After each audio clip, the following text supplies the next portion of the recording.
right. Hi, everyone. Still awake out there? It's late afternoon. I'm Christina Chan, and I lead the ecosystem team at Ripple.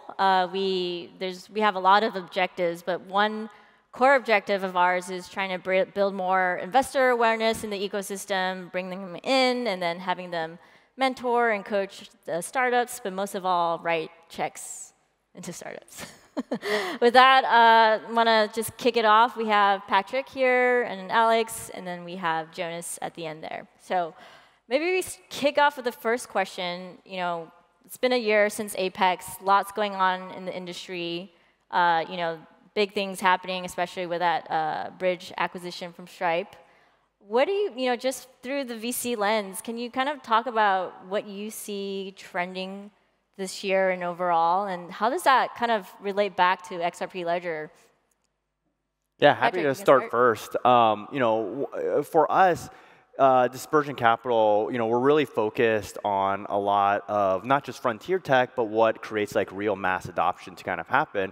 And it's really you know, relevant right now because what we're seeing is so much of the institutional adoption happening. You know, I think it's finally interesting that you know, institutional capital is coming in, but not only that, it's like the back offices of a lot of these, you know, financial institutions, but enterprises excited about looking into things that can address compliance, address you know, payments, and you know, where can it actually fit into their workflow.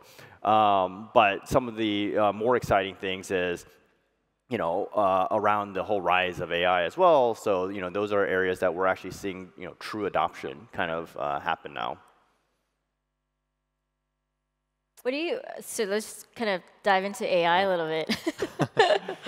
How do you see that manifesting into like all the different blockchains? I'm just kind of curious, since you kicked it off. Oh, yeah. You want me? Yeah. Or, okay, yeah. I mean, for AI, you know, it's kind of funny just because, like, you know, AI is obviously the hot topic that everyone's thinking about, but, you know, there's a big topic around crypto AI, and a lot of that's just, you know, meme coin, fluff, superficial. There's not really much adoption truly happening there, or usability. There's no functionality kind of happening there.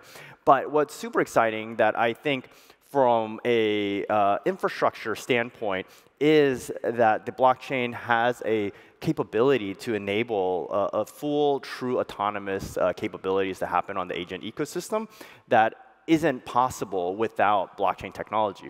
So what we're really enabling is, you know, we have this big vision that blockchain can enable a authentication layer, a DID layer, which then enables payments to kind of happen.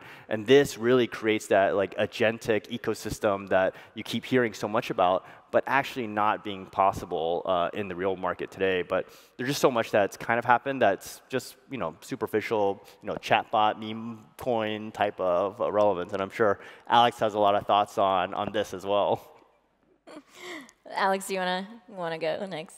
I mean, yeah, I think there's a lot to talk about with AI, but I think it's pretty obvious that that's obviously a trend that we're tracking, and kind of the collision between AI and crypto is very top of mind for all the reasons that Patrick provided. I think trends generally are a distraction, though. I think they've mattered a lot with crypto because of speculation, and speculation being kind of the primary kind of drivers of product market fit outside of your financial use cases, you know, your payments, stable coins, et cetera.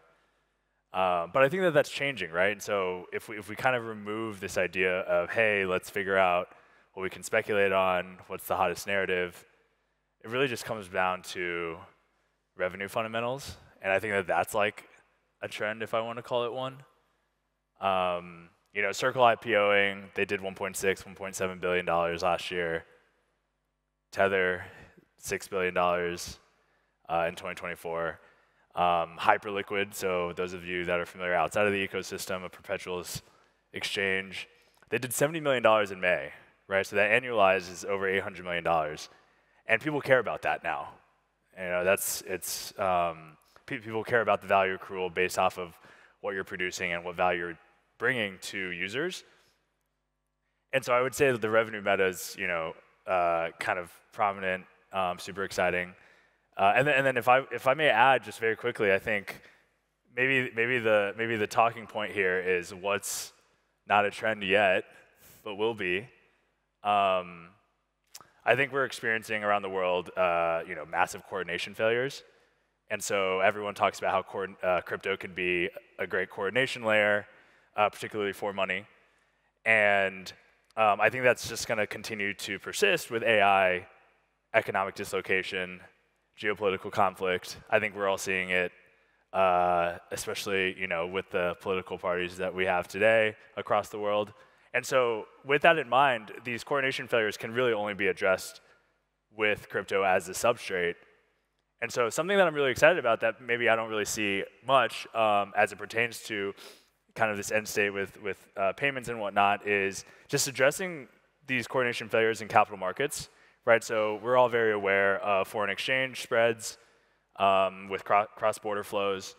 We're all very kind of aware of, I think it's $27 trillion in idle VOSHA and no-show liquidity.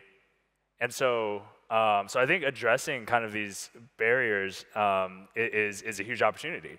And I think similar to Bitcoin liquidity, unlocking XRP liquidity is a massive opportunity. I think we see certain companies like More Markets or Doppler within the ecosystem saying, hey, we want to bring XRP to other networks. We want to bring XRP to the masses in a unique way.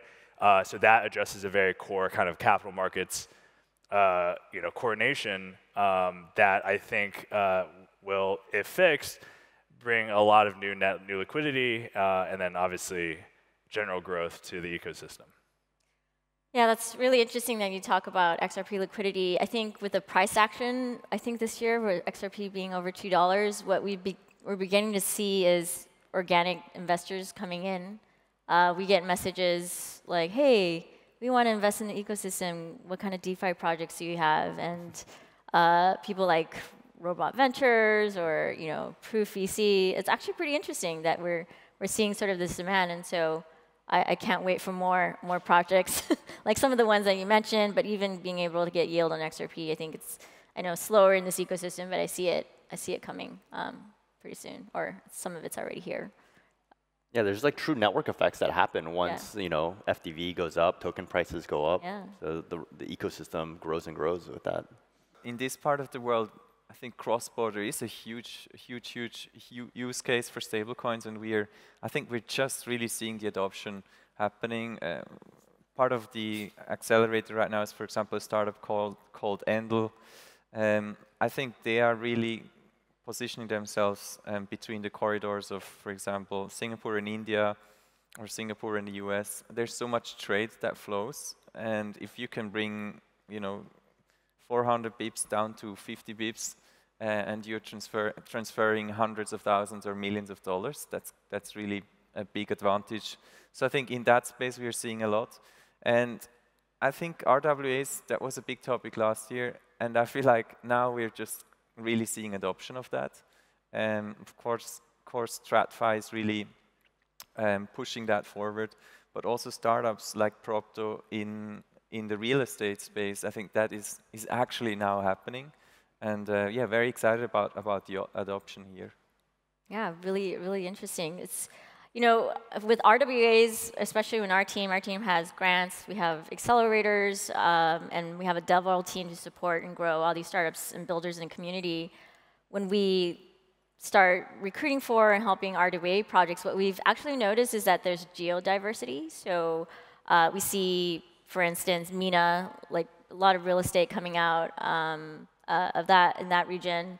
In Brazil, we're starting to see more trade finance, and this is what's organically coming to XRP Ledger versus the broader industry.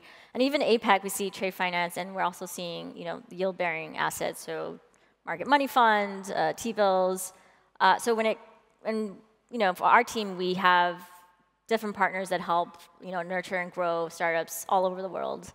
For instance, in APAC, we just partnered with Jetro, so they're a government agency with a Web3 arm, and we hope to, grow and help startups in Japan.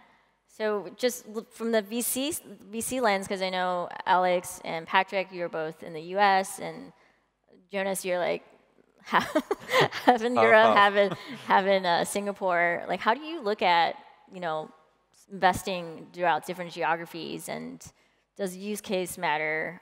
Just kind of curious what your thought is there.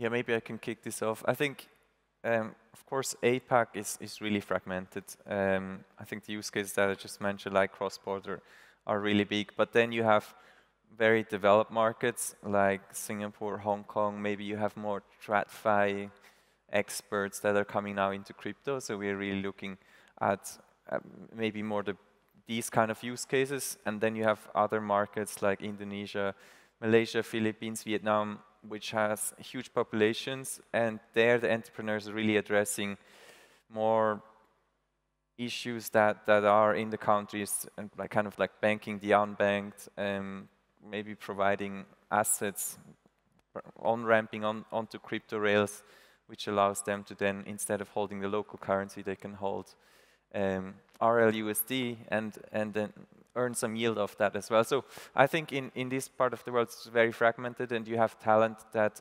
addresses the different problems in the different markets. Europe is a different story, but maybe I'll leave that for later. Very regulated. Patrick, you want to go? Well, let Alex go first. Alex go. Well, sure. Yeah. I mean, I think for me, geographies just essentially represent constraints, right? This idea of constraint arbitrage. And so what do I mean by that? I think when it comes to founders addressing kind of local problems, it really surfaces a lot of problems that also exist in other parts of the world. But they have a unique edge being kind of local to, or solving kind of a local problem first. So I mean, there are many examples of this, right? Stripe was addressing the complexities of EU compliance, right, for Ireland, and saying, hey, if any banking partner, any corporation within Ireland needs to work with other EMEA partners, then it's a pain in the ass to address kind of the compliance regulatory limitations on the finance side. And they did that extremely well and said, hey, well, the rest of the world and a bunch of countries around the world also have this problem. And obviously, we all know what Stripe is. And I think M-Pesa, right? So in Africa, #1 mobile payments provider, largest fintech provider, accounts for, I think, half of the GDP in Kenya. And it originated in Kenya. And Kenya kind of said, hey, we need to address the limitations that we have with payments and banking, banking the unbanked. So I think that surfaced, and then a bunch of countries copied that playbook in COVID, right? Everyone said, hey, we need better mobile payment providers and mobile payment technologies, and I think that M-Pesa does that really well. So going to the kind of how does it differ? I think we live in such a global world now that, and obviously leveraging a technology that is natively global. For me, it's saying, hey, these founders in these particular geographies understand a particular problem really well. They're going to create a solution that is better than anything else in the world. And then when we start seeing this problem surface in other parts of the world, then you weaponize it. You unlock it for everyone. And I think that that's what we want to see, right? So I think, in Silicon Valley, Peter Thiel always says, hey, break fast, move fast, break things. And that's just not always the case with other countries, other founders in other countries, because capital is a commodity in North America, for example. So when you kind of break out of that mold, you identify really great opportunities, and I think that that's what I want to see with. You think Peter will still have that quote in this blockchain environment when everything's heavily regulated? Probably. Real fast. Yeah, probably. I would hope so. Yeah. Well, I think, the shoot first and ask for forgiveness later still applies. And then, sometimes. license, I need a license. And then, sorry, go ahead. No. But I mean, I don't want to repeat some of the market problems that a lot of founders are solving. Maybe talking about geographically too is the different type of founders that there are in each various different region. And from where we kind of sit too is sure, all of them solve market problems that they personally are facing in their regions, but they also have a cultural difference as founders. So depending on you guys as builders on how you fundraise and where you're targeting, what we kind of notice is a lot of Asia-based founders or EMEA, non-US founders. Everyone's quite pragmatic. right? People really I guess what I'm trying to say is they are less big picture thinking. They're really targeted to what they're building and what problem they're solving and how to pragmatically kind of grow it. Which may, if they're pitching to U.S. investors, that kind of, shrinks the market size in terms of the ambition that they're kind of facing. And what we kind of see is like U.S. Founders. It may be just like how, the toxicity of Silicon Valley, where you just overpromise, oversell, and just sell these massive visions. And that's what every founder is doing, because investors are kind of also cutting back a little bit, discounting them on their pitches. So, I guess what we see is like U.S. founders just, promise the world, and I guess maybe under-deliver a little bit, but that's just like the norm. Whereas geographically outside of that, everyone's like very, very pragmatic about building it. And sometimes what ends up happening is that from a market sizing standpoint, people think of it from a smaller outcome. Got it. That's very interesting, like different perspectives, especially with how you look at founders in different parts of the world. A lot of time, someone always comes up to me, or maybe you get this too, is like, hey, what is the perfect pitch? Like, what do I have to do that's right? Like, hey, how should I go about like pitching VCs?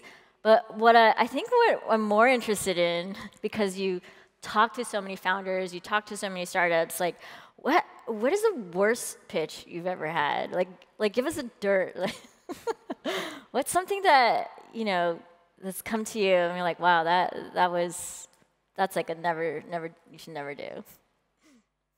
Happy to go first on this one. I think like right now, one of the big trends though, I mean, what Alex is pointing out is people actually care a lot about, from an investor standpoint, people actually care about like true product market fit, actually selling products. But some of the, obviously it's hard because every founder really believes in what they're building. They're super excited about it. They're passionate. It's their baby, right? And some of the worst pitches we come across is like these founders that are so defensive on their product. They love their product so much. But from an investor, where we sit is we see hundreds of pitches, constantly. So, we've seen a huge variety of it. And a lot of times we don't mean to offend, but sometimes we're asking questions, we're asking about differentiation, what's your edge, stuff like that. And it's just to learn more about them. But a lot of founders, find themselves like, we are unique. And a lot of times, founders sometimes are not unique. Yeah. And there's a lot of competition out there. So being able to tell a story in a humble way, but very confident, is something important. Yeah, maybe I can add on. There's not a specific bad pitch that I had, but I think especially in the blockchain space, so nice. what I saw over and over again, like they come to you and they pitch a project, but they have the only reason why they, for example, want to build on an XRP ledger is, why do you want to build an XRP ledger? Yeah, because of the grants. It's like, that's not going to fly with us VCs. That's not going to make us believe in you. You really need to do your homework. You need to understand why you want to build on XRP ledger, because it's fast, because it's transparent, because it's cheap, and because maybe it connects to financial institutions that you want to tap into. So I think just really doing your homework and really understanding to whom you're pitching, and I think the more research you do, you would understand what startups we have invested in, what partners we're working in. So if you show me that you've done your homework, I think that gives me confidence that you will do your homework when you're pitching to your clients, and you really know what differentiates your solution maybe with others. Yeah, I mean, first and foremost, I think it's really hard to be a founder. So I think I would like to say that there haven't been any terrible pitches either. but yes, there's obviously a spectrum to it. I guess something that I want to comment. So we focus particularly on early stage companies, pre-seed, seed. If it's just an idea, I want to have the conversation. And with early stage companies, it's all about founders and founder market fit. And so that I really drill that home. And so maybe just like something to avoid is not focusing on yourself enough or your team. I think any conversation that is going through a deck, yeah, I mean, for me, it's, look, the calls with me are a conversation, right? Like, if you're going through your deck, you've already lost me. I've already gone through your materials. I've already done my homework, you know, by the time I hit that first call. One, what I really want to get to know is you, right? Ideas are cheap. Execution is everything. And the best founders know how to execute. And in order to identify that, particular traits drive execution bias and execution outcomes. I guess that's really it, right? So just really spend time focusing on yourself, selling yourself more than the product, more than the company, because, you know, I want to know why you have your chip, why you have the chip on your shoulder. I want to know why, you know, you have the intense integrity and the incredible experience from your past life that will drive you to succeed.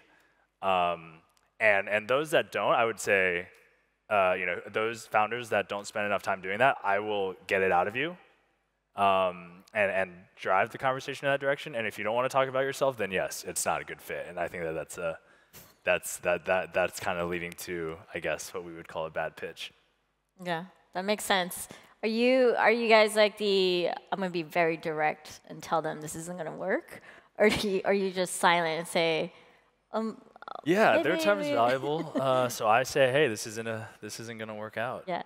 But like, you know, stay in touch, because maybe you just woke up on the wrong side of the bed. But I think I've cut calls off early all the time.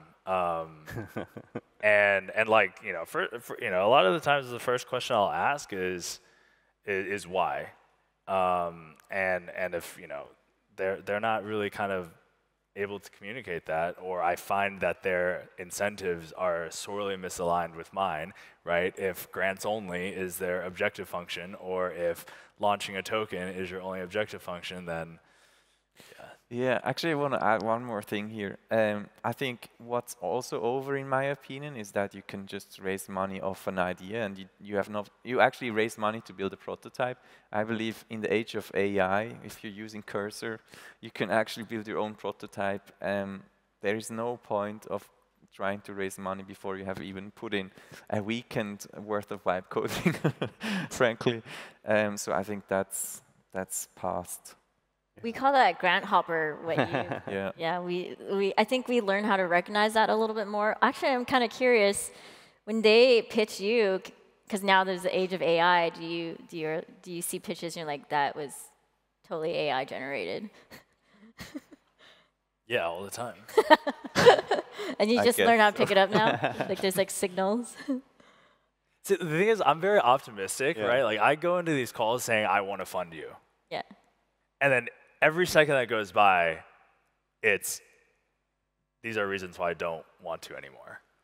And I think a lot of times you'll speak to investors that'll be like, oh, like you got to give me reasons why I should invest in you. I kind of flip the script, which I think is more fair, but also kind of provides a more kind of comprehensive understanding of the opportunity in the white space.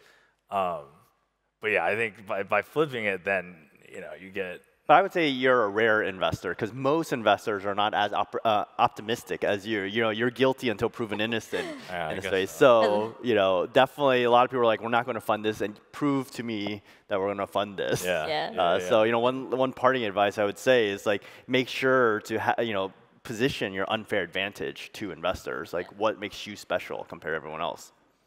I think it actually just hurts more after I reject you. Then I guess that is a caveat. So. I would have to say, I mean, these investors here upstage are looking into startups in the XRPL ecosystem. I know you've interacted with a lot of startups that we know, and you know they've gotten really great feedback to me. It's like, hey, that one VC, they was rough, but it really made me change my mind on how my business works. So thank you guys for that. Well, that's it. Thanks, everyone. Thank you.